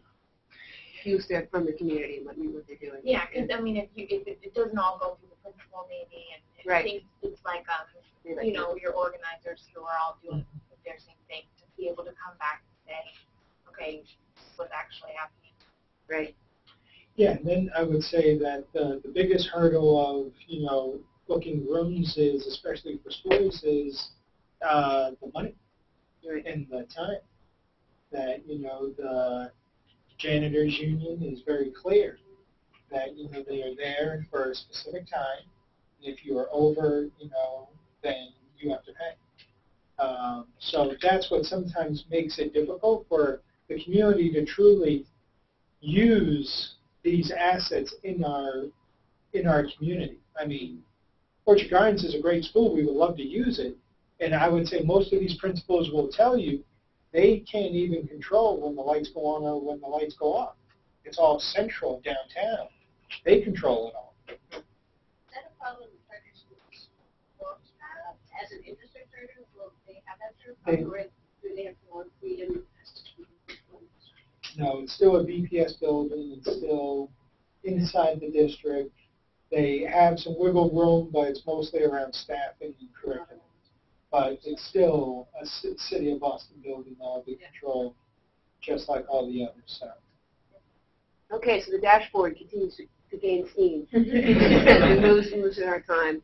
Okay, Jason has returned to us with names of people that are available to talk to further about each one of these projects. And I will email this slide to all of you. So for each one of the groups, there's someone else to talk to, and if there are even more people we want to talk to, we'll make sure that's available as you move forward into this next week. Okay? Same kind of project for next week, but it's to make the prototype more sophisticated. And we are looking to set up some kind of hackathon in the weeks to come. I don't know if we're able to pull that off this next week, but we'll try to make sure that you'll have some captive techies to work with as well. Yeah. And just in terms of the list are mostly board members, residents that have been actively working in these different topic areas. So I was very conscious of not, you know, sending over somebody that's working with, you know, I'm not going to give you my receptionist to talk about technology on it. But I am going to give you the president of our community land trust, who is a huge techie, and then Dow Drumgo that actually works for a software engineering company. So they understand some of the dynamics of technology. I was saying with Punch Card, Aisha is the one that actually thought about this card. So definitely, and then Rosa actually sits on her committee that, you know, is working on this. Chris Jones, our vice president of the board, who is also a board member of the charter school. So he actually wears two important hats for folks. May Louie is in charge in terms of community visioning and planning, and then myself and my colleague Travis Watson, who we're constantly racking our brains around how can we use technology to do more community outreach. Well, this is great, Jason. We're very grateful to you for coming up with this meeting. Thanks so much. And I know everybody is interested. All right, Kate Frost, you're next. Okay, so I'm trying the Ignite thing. We'll see how I do. We'll just see how it goes. Okay. You ready? Ready. New slideshow. Oh, the colors are different. Okay, so about CitySat and StateSat. I'm sure a lot of you have already heard about them, but if not, it's a huge open government initiative in Maryland, started by now Governor Martin O'Malley. he started actually when he was mayor of the city of Baltimore, and I'm going to take you through that story. So we're starting in the 1990s in the city of Baltimore. It's a beautiful city right on the water, as you can see, but it had a lot of problems. In particular, throughout the decade of the 90s, it had a huge population loss. About 85,000 people left the city during that decade. That's 12% of the population. Additionally, there was a high poverty rate. About 25% of the entire population of Baltimore was considered in poverty. And in fact, real income, median income, dropped $1,000 over the decade. Also, typical inefficient, opaque government, common amongst a lot of city governments. So in time, Martin O'Malley was elected in 1999, and he's decided to take the ComStat started by Bratton and NYPD and apply it to city government. His goal was to make city government responsive, accountable, and cost-effective. So what basically is it? It's a performance-based system that uses computerized database to track and target goals.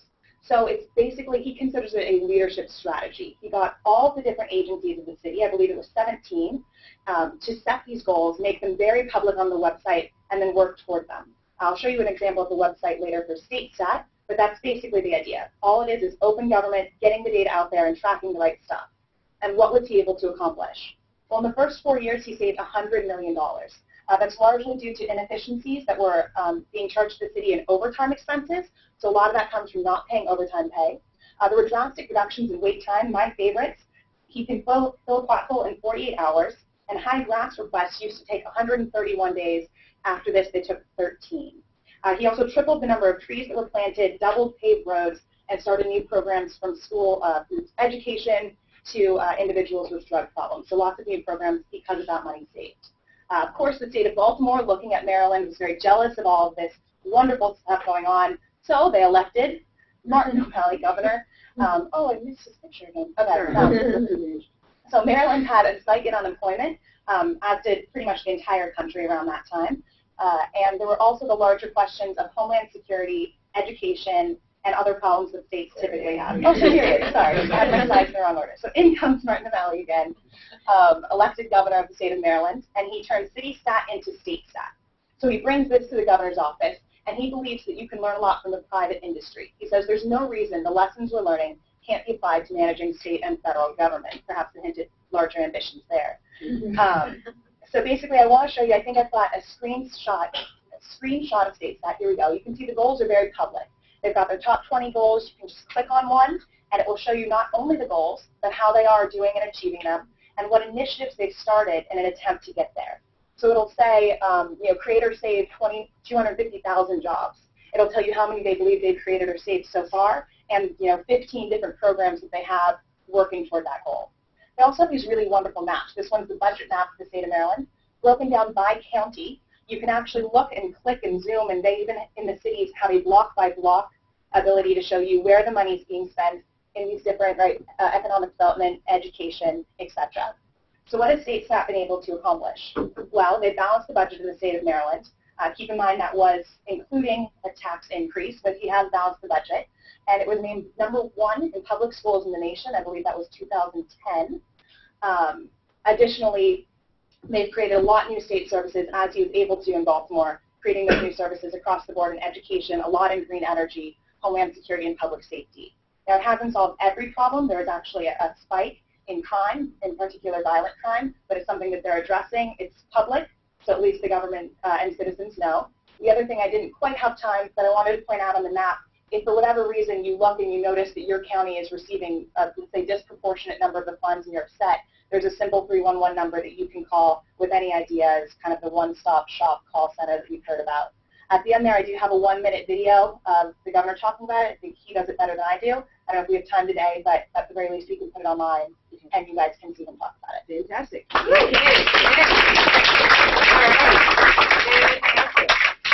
Okay, Morgan, let's go.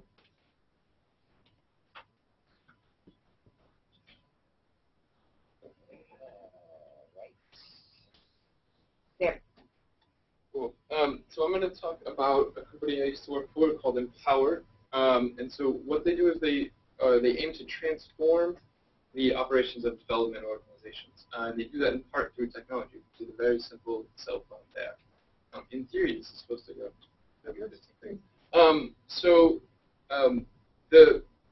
one of the big things in international development is trying out projects, and so what Empower does is not just through technology, what they're really in the business of is information. So you can pilot projects quickly. They get information into the hands of development organizations in a way they never have. So this, as an example, we can go to Kumipara. There's a slum in Dhaka, big, enormous, sprawling slum, just these one-room little homes. And there's a huge infant mortality problem there. So BRAC, the world's largest NGO, put in a program using community health workers to try and address this. So the baby was born through this program, actually. And what they use is community health workers. So community health workers go in with paper and pen, and they sort of take down your information. They have very basic training, like a week or two, but they probably don't have any schooling formally. So what Empower did was they worked with BRAC to bring in technology, and so they equipped the community health workers with mobile phones, which does a few things. It doesn't just make the surveys quick, cheap, easy. It actually connects these women to doctors for the first times in their entire lives. So this phone, she's basically taking a survey, and that survey is populating a medical record. And the key, I said, they're transforming development organizations' operations, because it's not just technology. Like, you're not done here.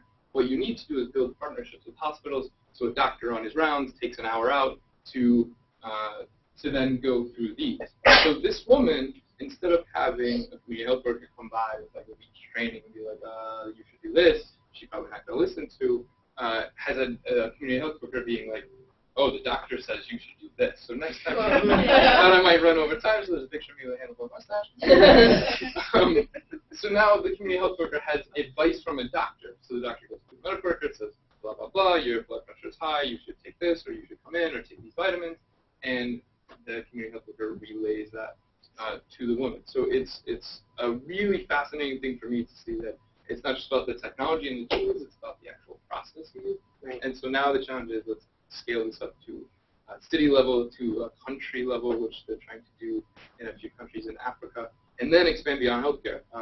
Disaster response, for example, agriculture, education, those are all the things that them and many others are working on. So, and for like the survey stuff, like that's just a basic phone. It's not a smartphone. We could sit down right now, there's free programs, and we can make a survey in 5 minutes that has like all these different branches and does all these different things, and you can watch the data upon this. It's a very, very simple thing to do for all kinds of things. The Tech Audit Group is going to interview Morgan. Thank you very much. All right. Well, Alex, you're on. So I'm gonna, Ignite? Yeah, no, you don't have to Ignite. I just want you to talk about your favorite subject. And I'm just going to stop doing this. I like Ignite. Okay. That could be my favorite subject. So I actually, you all know that I work for O'Reilly Media. You know that O'Reilly Media actually, like Ignite is part of what we do. We acquired it a while ago along with my friend Brady Forrest, who's at Brady on Twitter, and now I've seen Ignites get used all over the place. It's particularly cool to see them happen in government contexts. I don't know if you've ever actually sat through a federal PowerPoint presentation, but when you force that official to do that in 5 minutes, they get very flustered, and they have to condense things, and they still throw up slides full of stuff. I mean, 50 words that's on screen for 15 seconds doesn't go over very well, much less 200. But it forces people to narrow down their message to get concise. I like that a lot. So it's great to be here. Susan asked me to pull together some broad themes, and I decided to dump my PowerPoint and just talk a little bit. So the themes are actually, I think, popping out in what you all said today. I don't feel like I have something new to bring up in that context. Technology is running through all of this, but so is the digital divide. So is using mobile tech, so is using mapping, so is using open source, and social media. So is open government collaborations between citizens helping one another, government working with citizens. So is using data-driven policymaking. Miro O'Malley, probably talked to you about 2016. There's definitely interest there, and I think this side. Balancing the budget is going to hurt him in the sense of his legacy is going to be raising taxes. We'll see how that goes. But the greater context of what I'm seeing in this world right now, I think you probably got from Susan's just a succession of speakers now. There's a lot of people in government who want to do better with it, trying to apply some of the innovation from the private sector in the context of behemoth institutions that they're trusted with. There's a lot of people coming up from the bottom and groundswell trying to help them open government. That includes journalists, that includes citizen developers, that includes certainly advocates, community organizers. Every now and then they talk to one another and learn from each other. You heard John Tolva earlier this semester.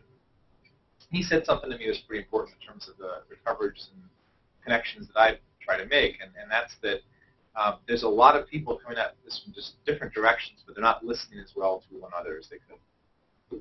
And that the lessons that, say, someone who's been working in the trenches, doing community organizing, going door to door for decades, could teach to someone who's trying to create a better open source app to connect citizens to one another are significant. But you often don't find those people in the same level.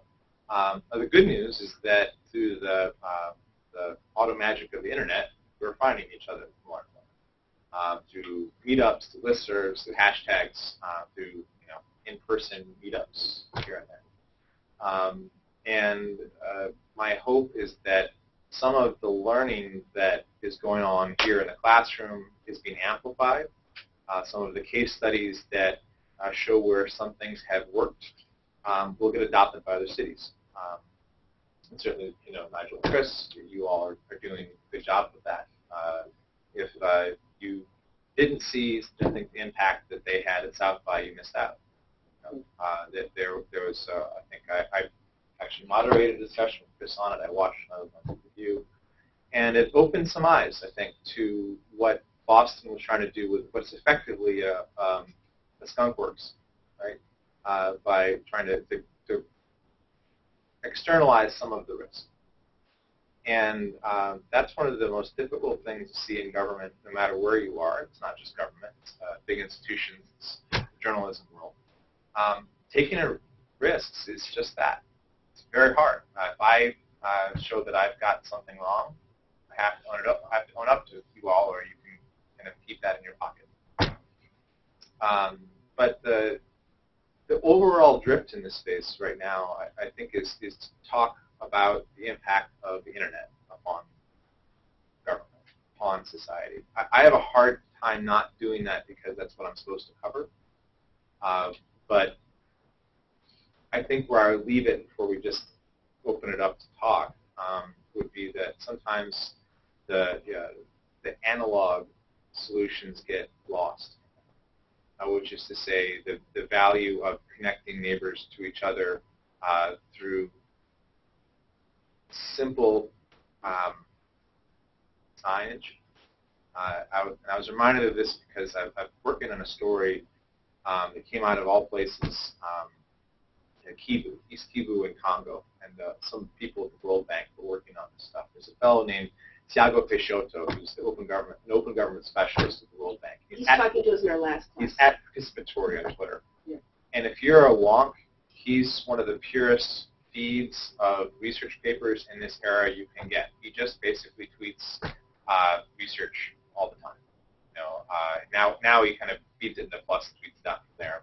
But the idea here is he's really looking deeper into what's coming out of that side. And if you follow the space, one of the things that quickly becomes apparent is that the research doesn't get into the discussion as much as it could. He's injecting that. So he turned me on to the story, and he was involved in it. And it was pretty interesting. Right? The idea basically is that can you use participatory budgeting, right, to give citizens more of a voice in how their money is being spent. And this is in Congo, right? Part of the world where governance is, well, challenged for a lot of really tough reasons. And they used mobile messaging. They did a partnership with a local telecom carrier and bought with World Bank money a million text messages. And so whenever there was a meeting, they sent out a bunch of text to everyone who was near the tower, and afterwards they sent out the results to everyone nearby.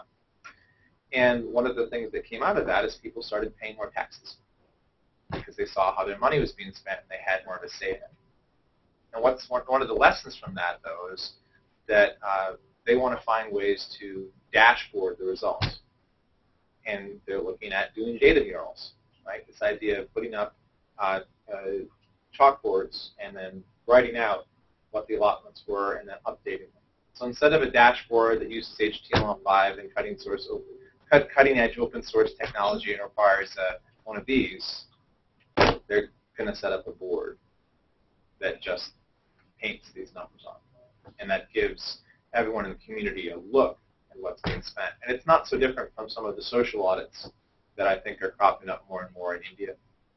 If I were to leave it, where and why this is important, I'd say that one of the biggest challenges that I see in conversations around open government or 2.0, for democracy, whatever we want to call this space that we're all building in, it's that the innovation is coming at the edges of the networks, literally, right? Where bandwidth is least, where the devices are cobbled together, where people are sharing phones, and where money is scarce. When people in Africa go to maker fairs, they want to know how to build mesh networks. They want to know how to build better sensors for their crops. They want to know how to get their kids better access to information for education. I love flame-throwing dragons, don't get me wrong, but the focus is a little bit different sometimes. And as you look at the evolution of this, the more that you can look for the signals on the edges of those networks, the more interesting it's going to get, right? It's not just mobile banking in Kenya. That's pretty cool. It'll be also how the 2,000 Kenyan developers in Nairobi use Open Kenya's data. Watch that. Right? It won't just be IPayToBribe.com. It'll be citizens taking pictures of politicians when they come to speak and then holding them accountable. Right? They're going to have their moments just like George Allen did. Right? All of that disruption is going to be really interesting and painful because all these societies have had scarcity of information, particularly citizens connected to one another. Here, it's easy to forget that I think a lot of the rights that we are used to around freedom of expression, freedom to assemble, access to information in one another are in many ways, I don't want to say taken for granted, particularly with challenges to them that are persistent in many parts of our country right now. But that their priority and their impact in those different places is going to be much more profound than here. I think we'll see incremental change here, evolutionary change there. We've literally seen revolutionary change there. The only thing I leave you with is that it's much easier to use a lot of these tools for campaigns, for revolutions, than it is for governance. That takes a long time. That takes civil society. That means creating institutions. That means going through collaborative processes. That means establishing the rule of law, effective courts, dealing with all these issues. And you can't drop a bunch of technology in there and expect that to fix it. At least that's what the ICT community tells us. So that's what I've got. If you've got questions, I will do my best to answer. This guy's cornered the market on writing about open government efforts around the world. So follow him at Digifile. And he's constantly pushing out features that are fascinating. And this is your chance to just, what are you curious about? What are you studying? Yeah. Alex saw on the government 2.0 page that part of DBA are doing an app contest for homeless spectrum.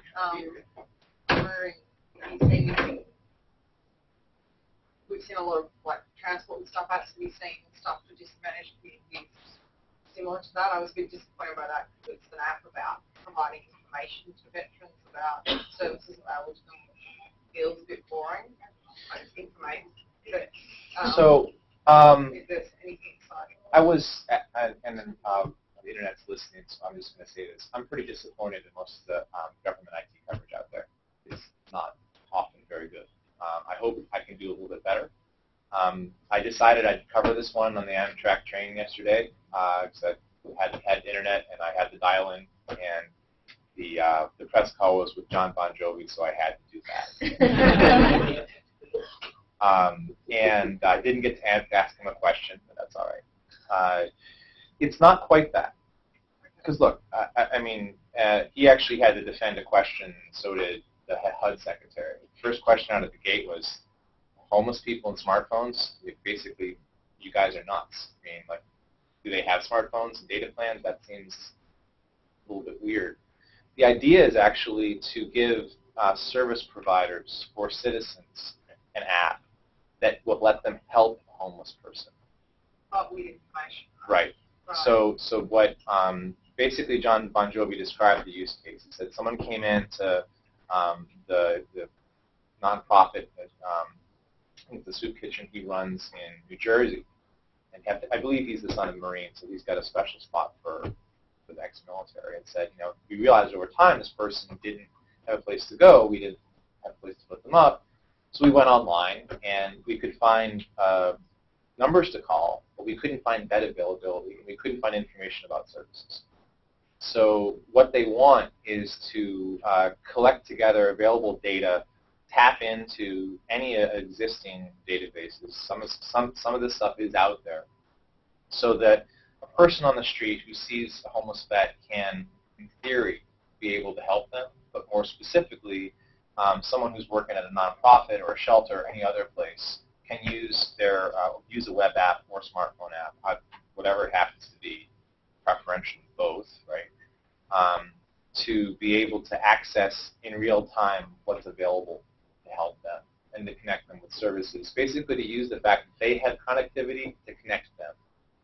That's the complete story. There's a lot of, I think there's going to be a lot of, you know, vets that have, you know, smartphones, and that won't be quite an accurate depiction of what I think they're trying to do. We'll see if it works out. You know, I generally have concerns about app contests like this, but we'll see. We'll see. It's an extremely honorable thing to do, which is why I stuck a big post on Reddit Web about it. I don't usually go to them and stuff, but I thought, why not engage the developer community to make something that matters to them? Sorry. So in recent apps where the app is the service rather than a connection to the existing service, I don't know what. Like where somehow the app is the answer to some sort of service, rather than just a provider of information or a connection to what government already comes. Can you give me an example of what that would look like?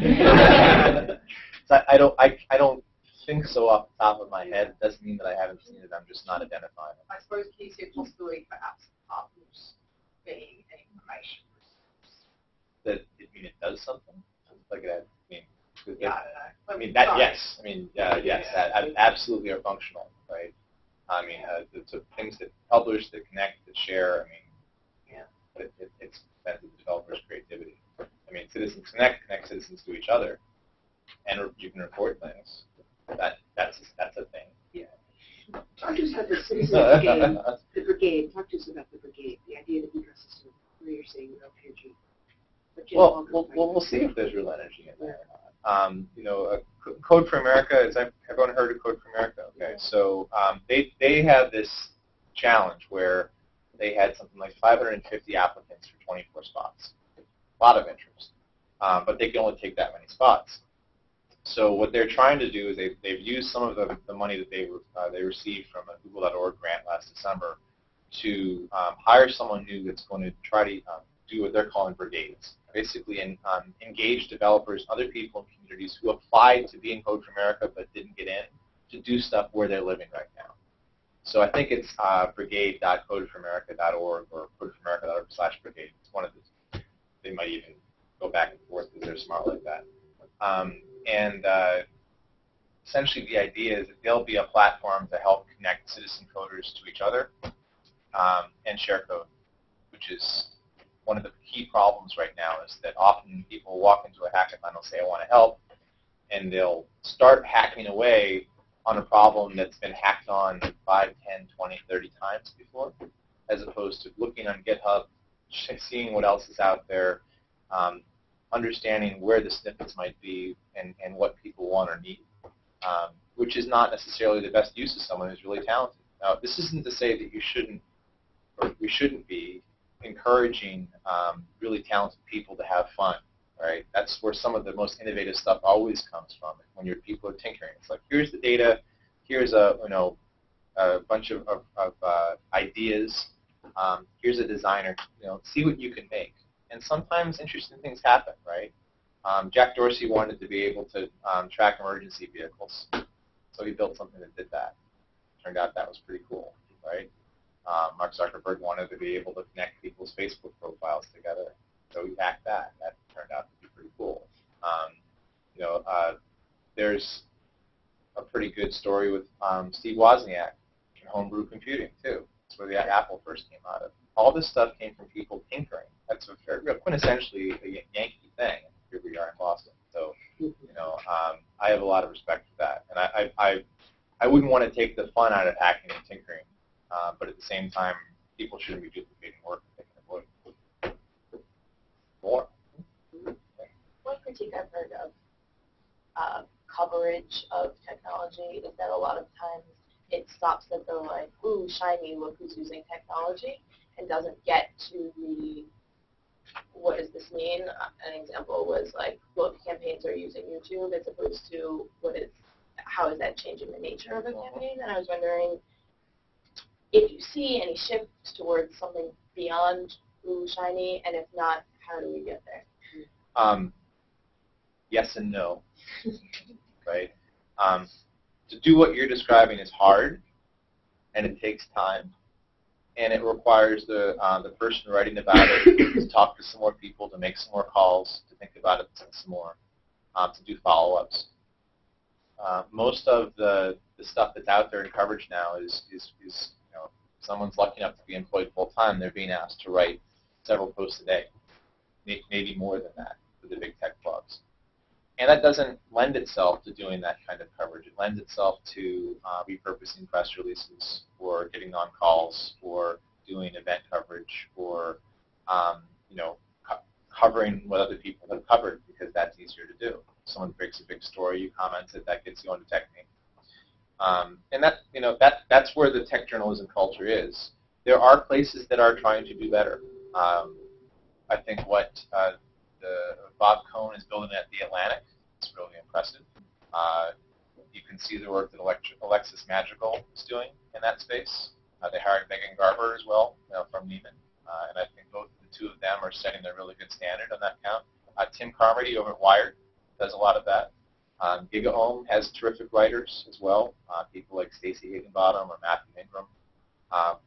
She's more on the telecom side. He's more on the future of journalism side. But I mean, there are lots of people out there who are trying to do the what it means story, but they have to be at outlets that understand that that's a long game they want to play, right? And the economics of the industry right now don't necessarily lend themselves to that. The most successful blog network out there is Gawker. They don't tend to write really long what do they mean posts. There are exceptions, right? Matt Honin's a great writer, ex-Wired guy. And Wired itself does great stuff too on occasion.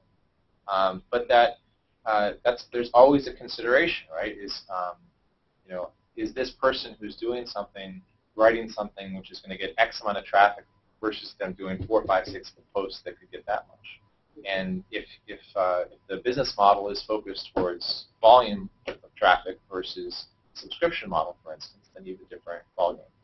So yeah, the people are asking what things mean. I think the folks at Tech President do a great job too. You kind of mentioned that government technology IT is kind of outdated. What's the the standard that can be government or private sector in terms of managing data? Like what's the best way, current way to do it? So that's a big question. Maybe ironically, it's because we're in the world of big data now. To say that government IT is not dated would be unfair, right? In most cases, it is. A lot of government agencies are still using mainframes. Only recently that NASA's shutting down its big iron, and there's a lot of reasons for that. In many cases, you build custom applications. They still crank along. They still work. still need to have people who know how to use COBOL, to keep them running. And in a world where austerity is a pretty big deal, it's very difficult. There are lots of reasons to be hopeful, I think, in terms of where we are right now, because there's been a push for years now for federal and state, local governments to be able to use cloud computing. And the technology is now there for a local government to buy an appliance that will give it a private cloud, right? Which basically means a low-cost commodity environment that replaces a mainframe for much less money, much less power requirements, that can maintain itself for any of the private information that it cannot give to another provider. And for the rest of the information, now there's moderate security qualified clouds from Terramark or from Amazon that you can also go to. So in a lot of ways, some of those problems I think are going to get solved, and there'll be huge cost savings as a result. There are significant regulatory issues that persist, but in the federal world, Amazon now has a government offering that's been FISMA certified, which means that agencies can use it for a moderate level of things. You probably will not see the Defense Intelligence Agency or DoD putting a lot of their stuff into Amazon's cloud anytime soon. But they have their own cloud, and it's actually one of the biggest in the world, though they don't talk about it very much. And just to update on the infrastructure side, cities that are adopting fiber for their city networks are seeing enormous reduction in costs. Stockholm has experienced a 40% dip in government IT costs because they're shipping data around so much more quickly among agencies. And that's a whole other kettle of fish. And, and there's lots of other places to look for hope, too. I mean, a lot of government agencies, cities, haven't had content management systems before.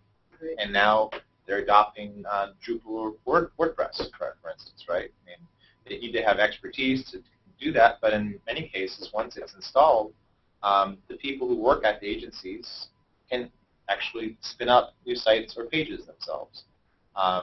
There's much less expensive wireless infrastructure that can be set up now.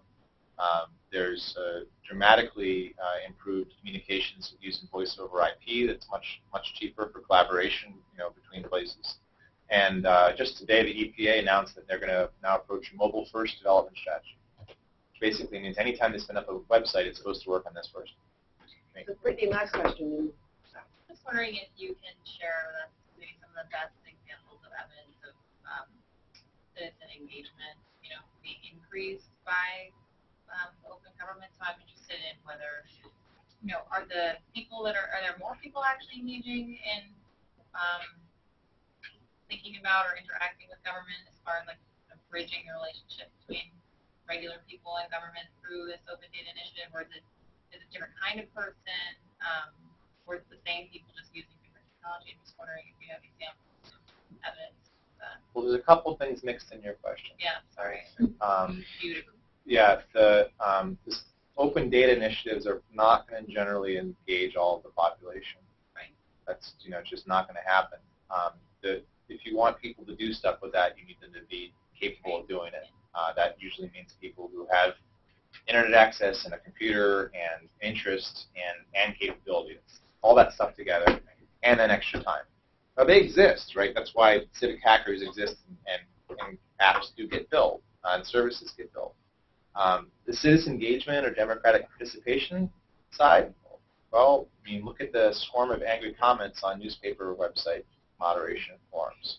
Look at the thousands of questions that come in for the president on YouTube, or how engaged people were at town halls in the summer of 2010, or certainly the Occupy Wall Street protests. Right? That's what democratic participation does look like. It's messy, it's ugly, it's full of invective. It is now networked and maybe legalist in many cases. But as this election season wraps up, there's no shortage of discussion. If any time during one of the debates, whatever someone is saying, their names are trending on Twitter. If you do a search of the public timeline in Facebook, it's all over that. I mean, those two places have given people voices in ways that didn't exist before. The question of whether they show up in person and vote, we'll see, right? It's not going to be 2008 again. It's probably going to be somewhere between that and 2010. That's just my guess. I'm not Nate Silver at New York Times. You don't believe me on this, right? I mean, if you want real stats and really data-focused responses, that's the guy. My sense, though, is that there is a lot of anger and fear and yes, some apathy, right? I mean, one of the biggest dangers to any of these initiatives is whether citizens care and they want to get involved, and they have a sense that if they do something, it will matter.